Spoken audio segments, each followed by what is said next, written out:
So, you know those days when everything just feels like it's been going too well? You get your stuff together, you settle in, and for once, things seem almost normal? Well, that was me. I had just moved into a new place. I had all these plans. Thought I was finally getting my life on track. Think you know how this story ends? Share your thoughts in the comments and don't forget to subscribe for more chilling tales. I'm the kind of person who's always been a little bit of a night owl. Yeah, I know, not exactly a morning person, but I liked the quiet of the night. So when I got this new job with night shifts, I thought, perfect. No distractions. Just me and my routine. It wasn't a big deal. I wasn't looking for anything fancy, really. Just a place to crash after a long shift, maybe a little quiet time, and then I'd get back to the grind. No surprises. That's how I liked it. Honestly, when I moved into this place, I didn't expect much. It was small, old, even, but that's what I liked about it. It wasn't shiny or polished. It was real. I felt like I could actually relax here, like I could breathe and forget about the mess of the world outside. The walls creaked a little, sure, but that didn't bother me. It had character. And I guess that's all anyone really needs, right? Some place that feels like it belongs to you. It's nothing special. Just a place to live, to sleep, to work. So there I was, settling into my new home, and I honestly thought things were going pretty smoothly. The usual stuff. Unpacking, organizing, trying to figure out where everything should go. I even took a few days off from work to get everything in order. Felt nice. Like I was in control for once. But then, one night, after another long shift, I came home, ready to collapse on the couch and forget the world for a few hours. That's when I saw it. There was this typewriter, sitting there on a table in the corner of the room. Old, dusty, kind of out of place. It was just sitting there, staring at me like it was waiting for something. Now, I know what you're thinking. Why not just ignore it, right? That's what I thought too. It was just some old relic someone left behind. But something about it, I don't know, caught my attention. Maybe it was the way the light hit it. Or maybe it was just the fact that it looked so forgotten. I could have walked right past it.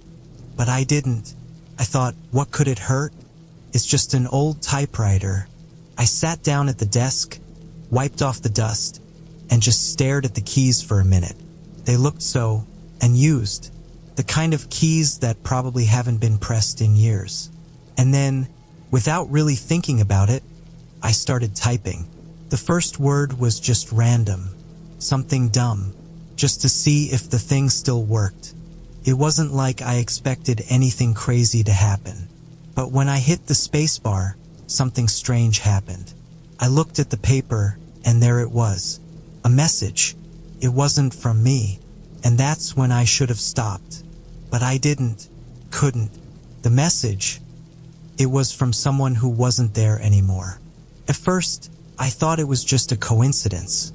A weird little glitch in an old machine. I mean, it's a typewriter. Nothing magical about it, right? The first message was strange enough. Hello? I didn't type that. I was sure of it. But I figured maybe it was some kind of misprint, something stuck in the mechanism from years ago. That made sense, didn't it? So I shrugged it off. I ripped the page out, tossed it aside, and went to bed. No big deal. But the next night, it happened again. This time, the paper already had words on it when I sat down. I hadn't even touched the keys yet, and there it was, clear as day. Do you hear me? I just stared at it. My chest tightened a little, but I laughed it off. I mean, it had to be some kind of joke. Maybe I was sleepwalking, or maybe I'd written it and forgotten. People do weird things when they're tired, right? Still, it stuck with me. All through the night shift, I kept replaying it in my head. I didn't mention it to anyone because, well, how do you explain something like that without sounding crazy? But when I got home that morning, things felt different. I was standing in the kitchen, making my usual late-night coffee when I heard it. A soft click from the other room.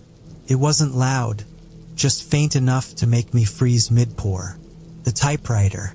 It was sitting right where I'd left it, but the keys looked wrong, like they'd been pressed down, even though I hadn't touched it since the night before. I stepped closer, my heartbeat picking up with every step. Sure enough, there was a fresh piece of paper sticking out, and on it, written in that same uneven, jagged font, "You're not alone." I swear, the room felt colder after I read that. I told myself it was just my imagination. Maybe I'd left the window open and the wind had rattled something loose. Or maybe I'd been too tired and hadn't noticed the paper sticking out before. But then I noticed the windows were shut tight. The hairs on the back of my neck wouldn't stop standing up. Over the next few days, things got weirder. It wasn't just the typewriter anymore. Little things started happening around the apartment. The lights would flicker for no reason. My clock would stop ticking at random times. Once, I came home to find the bathroom mirror fogged up, even though I hadn't used the shower all day. And then there were the sounds. Soft taps, faint whispers, like someone was standing just outside my bedroom door, saying my name. I started staying out later after my shifts. Not because I wanted to, but because I couldn't shake the feeling that I wasn't alone in that apartment anymore. One night at work, I brought it up with a coworker. Not the typewriter thing, just, general weirdness. "Hey, do you ever get that feeling like someone's watching you? Like, for no reason." She just looked at me, didn't answer right away, didn't even blink. Then she muttered something under her breath, something I couldn't catch. "What?" I asked, leaning in closer. She shook her head, quickly turning back to her paperwork. "Nothing," she said. "Just stay safe, okay? Stay safe? From what?" By now, I couldn't ignore it anymore. Every time I sat down at that desk, the typewriter had something new to say.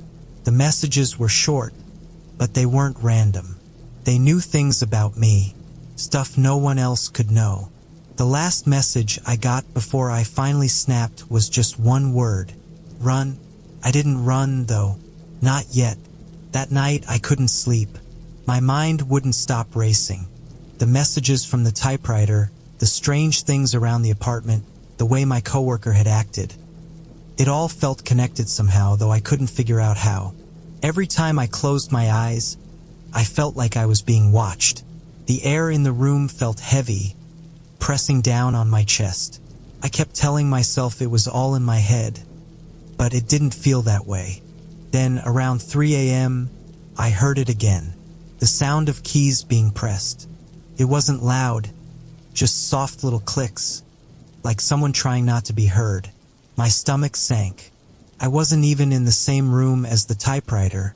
It was still on the desk in the living room.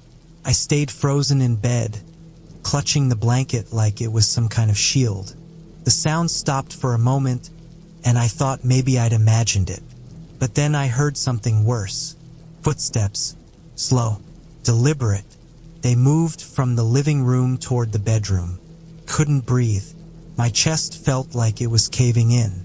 Every instinct told me to stay perfectly still, but my heart was pounding so loud, I was sure whoever, or whatever, was out there could hear it.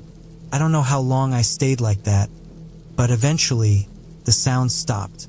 I didn't dare get out of bed until the sun started creeping through the blinds.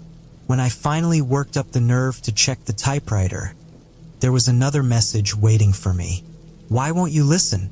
That day at work, I felt like I was losing my grip. Every noise made me jump.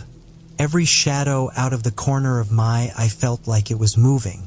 I tried to distract myself, throwing myself into my tasks, but it didn't help. At one point, I caught my coworker, the same one who told me to stay safe, staring at me from across the room. When I asked her if everything was okay, she hesitated before mumbling, "You look tired. Are you sure everything's fine at home?" There was something in the way she said it, like she already knew the answer. When I got home that night, I found the apartment colder than usual. Not just chilly, freezing, like someone had left a window open during a snowstorm. I checked every room, but nothing seemed out of place. At least not at first. It wasn't until I went back to the living room that I noticed the picture frame on the shelf. It was upside down. I hadn't touched it. When I reached out to fix it, my hand brushed against something cold. Colder than the air in the room. I yanked my hand back, but the frame fell to the floor anyway, landing with a loud crack. Behind it, there was a piece of paper, folded up and tucked into the corner of the shelf. It wasn't mine. When I opened it, my blood ran cold. "They see you." I wanted to leave. I wanted to grab my keys and run out the door. But where would I go? And how could I explain this to anyone without sounding completely insane? Instead, I did something I probably shouldn't have. I sat down at the typewriter. The keys felt colder than ever, like they'd been sitting in ice. My fingers hovered over them, shaking, but I forced myself to type out one word. "Who?" Nothing happened at first. I sat there, staring at the blank page, feeling ridiculous for even trying to communicate with whatever this was. But then the keys started moving on their own. One by one, they clattered against the page, each keystroke louder than the last. When it stopped, there were two words staring back at me. "Behind you." I didn't turn around. Couldn't. I sat there, frozen, as the cold air seemed to wrap itself around my shoulders. I could feel the pressure, like something or someone was standing just inches away. I squeezed my eyes shut, hoping that when I opened them, it would all just disappear. When I finally turned around, the room was empty, but the typewriter wasn't done. The keys started moving again, this time faster, almost frantic. The page filled with words, overlapping each other, making it impossible to read. But one line stood out, repeated over and over. "Don't ignore me." Over the next few days, things spiraled out of control. The lights in the apartment would flicker constantly, even when I replaced the bulbs. The cold spots followed me from room to room, like they were alive. Once, I swore I saw a shadow move across the wall, even though there was nothing there to cast it. Another time, I came home to find every drawer in the kitchen pulled open, the contents scattered across the floor. And then there were the messages. They weren't just on the typewriter anymore. I found them on scraps of paper tucked into my coat pocket, scribbled on the bathroom mirror in the fog, even etched into the frost on the windows. Each one was more desperate than the last, like whatever was trying to reach me was growing impatient. "Help me. They're coming. Run before it's too late." By now, I wasn't sleeping at all. I was barely eating. My chest felt tight all the time, like something was pressing down on it. And no matter how hard I tried to convince myself it wasn't real, I knew deep down that it was. Something was in that apartment with me, and it wasn't going to let me go. By the time I woke up the next day, something had shifted. The feeling of being watched, that gnawing sense of dread, it wasn't just in my head anymore. It was everywhere, suffocating, pressing down on me. The apartment felt wrong, like it was alive, breathing in time with my own panicked heartbeat. I had to get out. I needed to leave before it was too late. But when I reached for my phone to call a cab, I found that it was dead. No warning, no signal, nothing. The screen was black. I didn't even bother checking the typewriter this time. I already knew that whatever had been haunting me, whatever had been sending me these messages, wasn't done with me.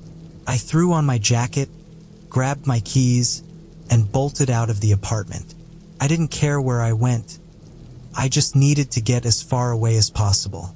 I walked aimlessly through the streets for what felt like hours.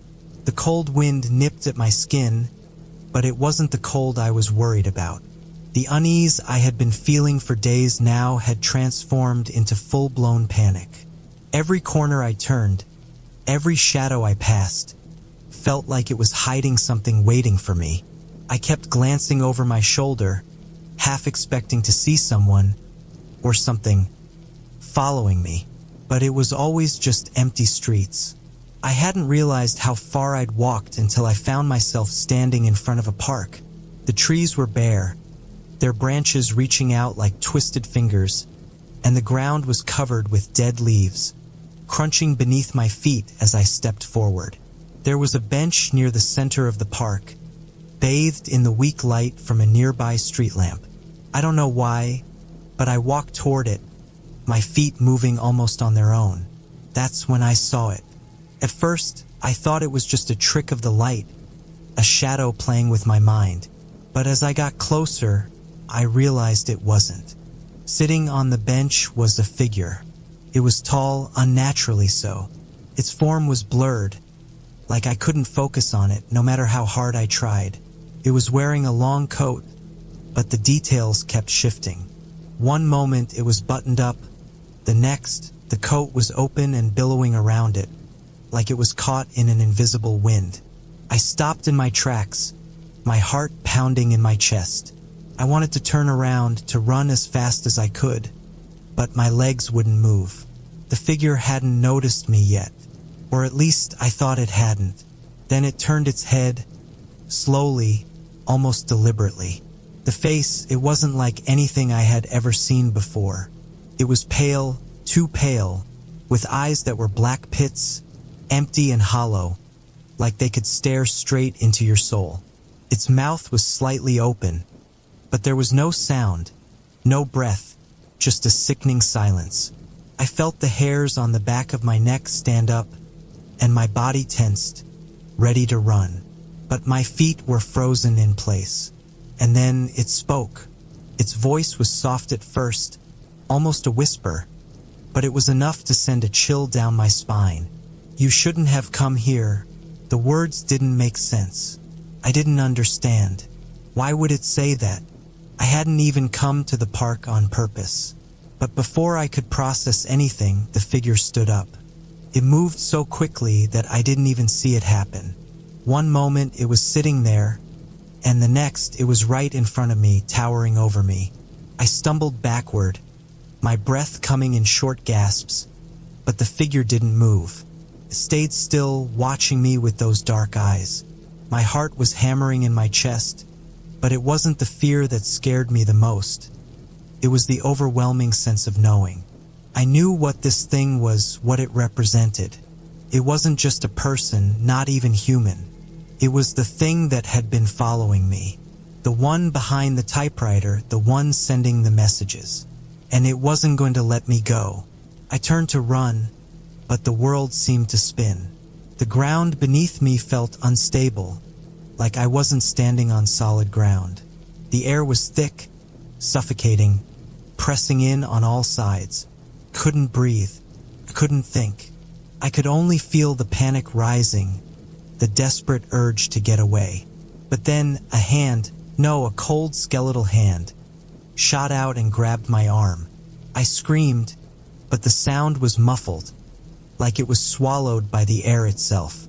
The grip tightened, and the figure leaned in, its face inches from mine.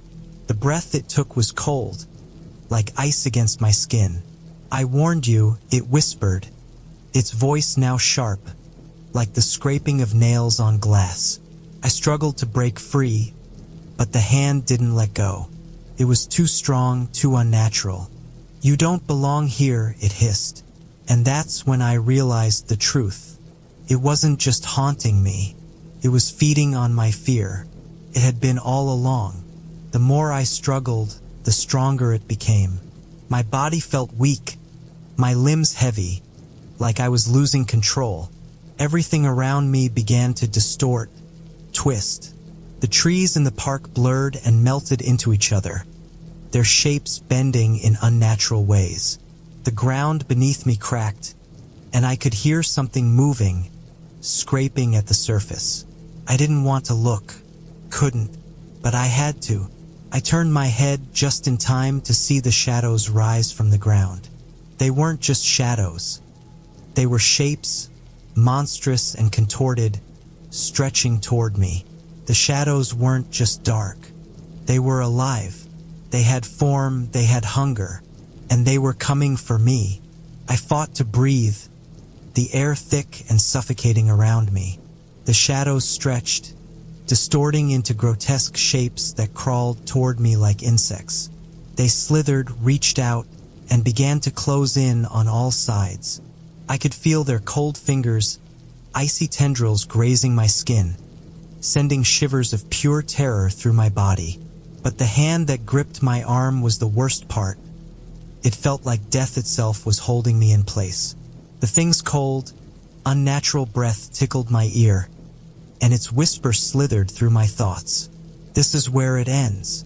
I could feel the sharpness of its words in my bones, as if they were carving themselves into me, branding me with the undeniable truth. It wasn't just a monster from my imagination.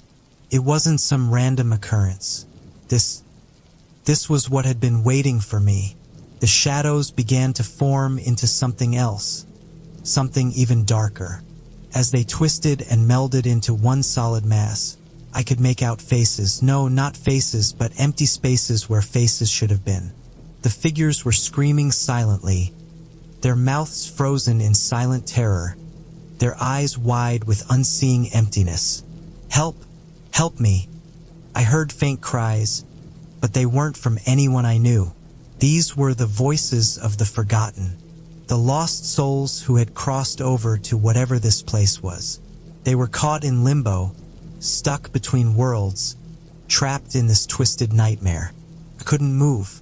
My legs felt like concrete, weighed down by something invisible, something that anchored me to this spot. And yet, as much as I wanted to run, to escape, part of me understood that there was nowhere to go. The streets, the park, the very air, everything felt wrong. Felt like I had stepped into a nightmare, and now it was closing in. The thing in front of me, whatever it was, had begun to change. Its form flickered, shifting from that tall, shadowy figure into something more monstrous. Its face was a black void now, nothing but endless darkness, the air around it vibrating with energy that I could feel in my teeth. I could hear the sound of its breath, sharp, wheezing, as if the creature hadn't breathed in years, yet still was somehow alive. In a sudden motion, it snapped its hand from my arm and gripped my throat. I gasped, the air leaving my lungs, my vision beginning to blur as the thing lifted me off the ground. I struggled, my hands grabbing for its wrist, trying to pry it off, but it was as if my limbs didn't belong to me anymore. Why are you doing this? My voice was weak, broken, barely a whisper. The creature's head tilted slightly to one side, the void of its face growing closer to mine. It didn't need to answer. Its presence, its cold grip, spoke louder than any words ever could. I was trapped. Then, everything seemed to stop. The ground shook beneath me, the trees around us bending as though something massive was moving under the earth. The shadows recoiled, pulling away from me, as if they too feared what was coming. My breath caught in my throat as I realized that something else was here, something far worse than whatever this thing was. Suddenly, from the edge of the park, I saw it, a flicker of light. At first, I thought it was just my eyes playing tricks on me, but no, this was real. It was a person, a figure, dressed in dark clothing, walking toward us with slow, deliberate steps. The figure's face was obscured by a hood, but there was something oddly familiar about it. The way it moved, the way it carried itself, made my heart race in a completely different way. Was this a rescue? The figure walked past me without a single glance, its attention fixed solely on the creature that held me. A cold, deep laugh echoed from the creature's throat, low and menacing. As it released its grip on my neck, the figure stopped, the tension in the air palpable. The entire world seemed to hold its breath. For a moment, it felt like time had frozen. Then, Everything erupted. A blast of heat and sound exploded in the air, a force so strong it sent me crashing to the ground. The world tilted, and the ground beneath me cracked open like a fissure had torn through it. The shadowed figure that had been holding me shrieked in rage, a noise so inhuman, so full of fury that I felt it vibrate in my chest. I scrambled to get to my feet, my head spinning from the force of the explosion. The figure in the hood had raised their hands, and the ground around them seemed to ripple and crack open, as if the very earth was being torn apart.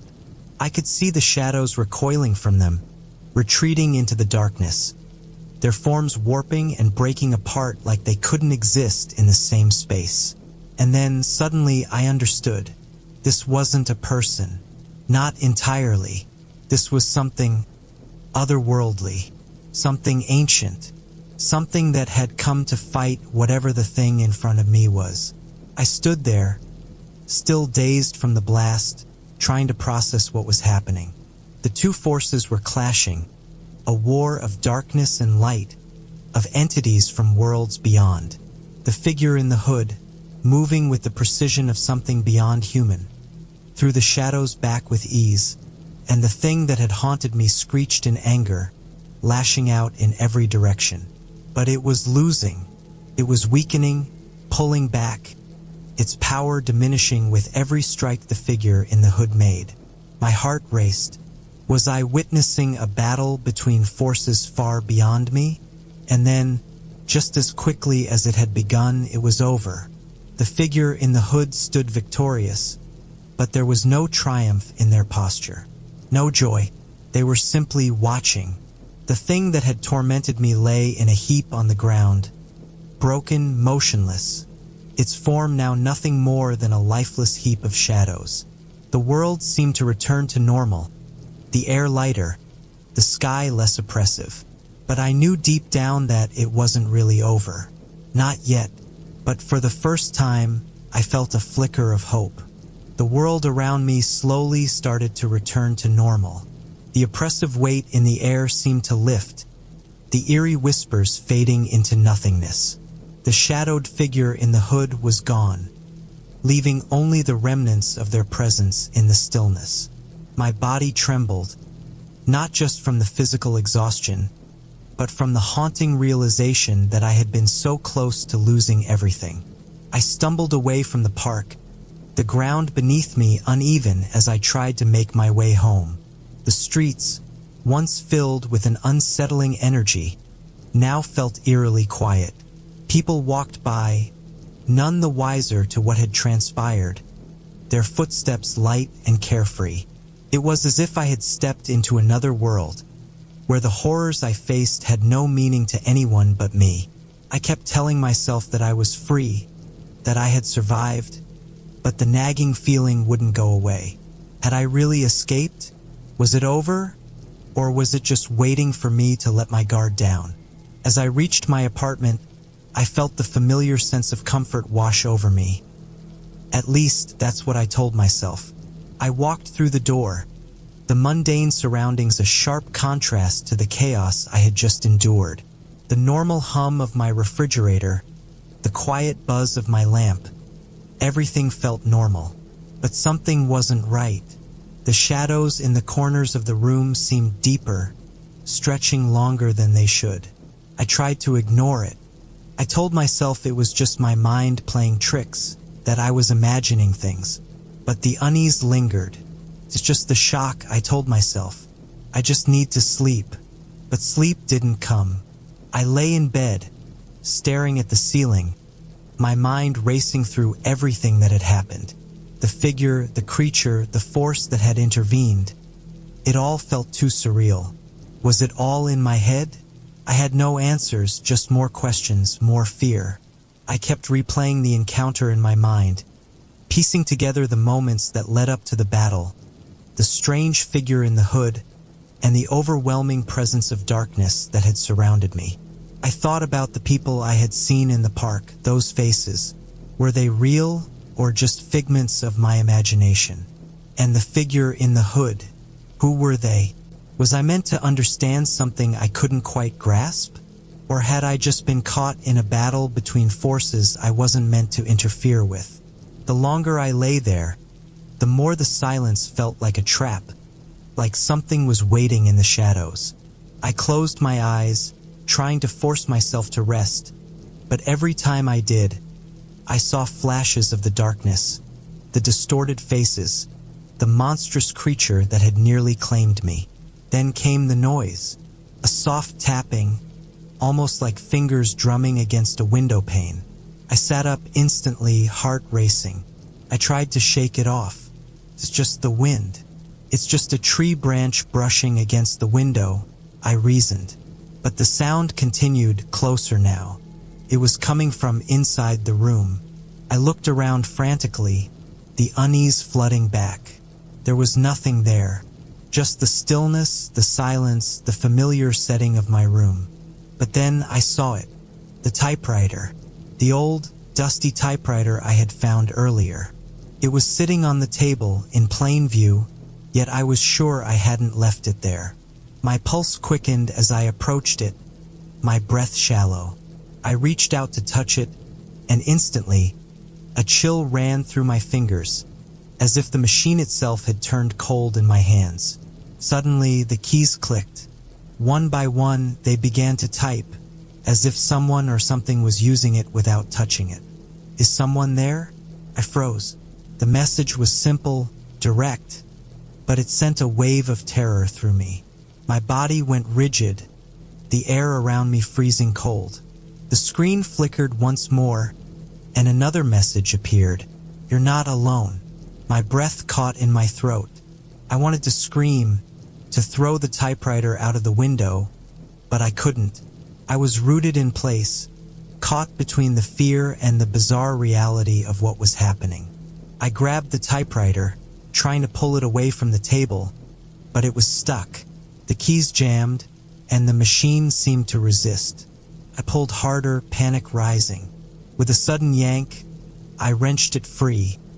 And as I did, I saw something I wasn't expecting. A message printed on the paper inside. It read, "You've been marked. There is no escape." I dropped the typewriter, stumbling back in horror. My breath came in ragged gasps as I stared at the page, my heart pounding in my chest. There was no way anyone else could have written that. I was alone. Or was I? The room seemed to close in on me. The walls felt smaller, the air heavier. The shadows crept closer. My mind raced as I tried to make sense of it all. What did this mean? Was it the end? Or was there more to come? I had escaped, but I knew now that the thing that had haunted me wasn't finished with me. Not by a long shot. I stared at the typewriter, its keys now silent, the eerie message still haunting me in the dim light of the room. Was I just going crazy? Or was something truly out there? Waiting? Will it ever stop? I didn't know. But one thing was certain. Every shadow now felt like it was watching me, and I couldn't escape that feeling. Ready for more chills and mysteries? Subscribe and turn on the bell. You never know what story is coming next.